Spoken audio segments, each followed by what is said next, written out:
इस क्वेश्चन को पढ़ लेते हैं एक बार। लिखा हुआ the maximum speed of a boat in still water is 27 kilometre per hour. Now this boat is moving down stream, मतलब जिधर की ओर रिवर फ्लो कर रहा है उधर की तरफ ना, और रिवर का फ्लोइंग जो स्पीड दे दिया वो है 9 किलोमीटर पर आवर। पहली बात, एक दूसरे को सपोर्ट करेंगे, जब सपोर्ट करते स्पीड जुड़ जाएगी भाई। तो जो बोट की अब नई वाली जो स्पीड होगी, बोट की जो नई स्पीड होगी वो कितनी हो जाएगी, तो बोलेंगे हो जाएगा 27 प्लस में 9, मतलब क्लियरली कितना हो जाएगा 36 किलोमीटर पर आवर। अगर हम लोग इसको मीटर पर सेकंड में बदल लें तो हम लोगों को मल्टीप्लाई करना पड़ेगा किससे, 5/18 से। कट पिट कर लेंगे कितना आ जाएगा, ये 10 मीटर पर सेकंड। ठीक, फिर क्या बोला जा रहा है कि a man in the boat throws a ball vertically upward. तो अब यहां से एक व्यक्ति एक बॉल को ऊपर की ओर फेंक रहा है, कितनी स्पीड से फेंका है, विद स्पीड ऑफ 10 मीटर पर सेकंड। कोई भी किसी भी सिस्टम से जब अलग होता है तो उस सिस्टम का वेलोसिटी ले लेता है, एक्सेलरेशन नहीं, केवल वेलोसिटी। तो चूंकि बोट के पास वेलोसिटी इधर की तरफ था तो वो भी वेलोसिटी ले लेगा।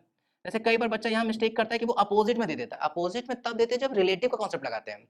अगर कोई किसी सिस्टम से अलग हो, यही तो रीजन है कि बस से हम लोग कूदते हैं तो हल्का सा आगे कूदते हैं, ठीक है ना, क्योंकि हम लोगों की बॉडी के पास बस के आगे की वेलोसिटी रहती है भाई। तो अगर कोई किसी सिस्टम से अलग होगा तो वही वेलोसिटी लेगा, उसी डायरेक्शन में लेगा, अपोजिट नहीं।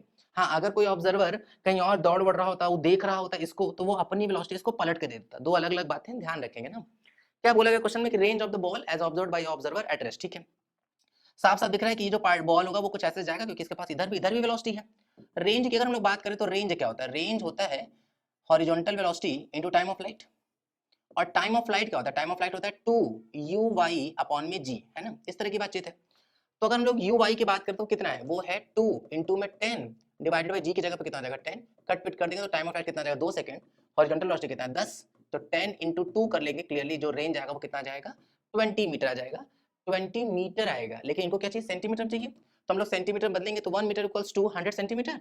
तो क्लियरली कितना हो जाएगा 2000 सेंटीमीटर हो जाएगा। ठीक है, तो यहाँ पे जो जवाब कर देंगे हम लोग कितना हो जाएगा 2000 हो जाएगा। ठीक, एक आध बात और है, जैसे बच्चा ये भी पूछ सकता है कि सर एक मिनट सर, रेंज का formula u square sine 2 theta by g भी तो होता, तो उसको भी लगा सकते, कोई बहुत बड़ी बात नहीं है। बस ये है कि हम लोग को तब एंगल निकालना पड़ता।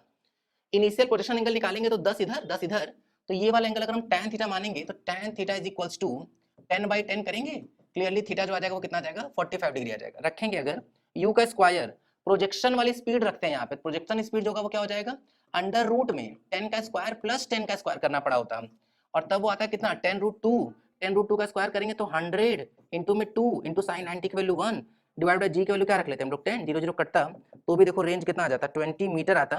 मीटर को सेंटीमीटर में बदलते तो वापस यही जवाब आ जाता। तो मल्टीपल वे है सब करने के, ठीक है ना।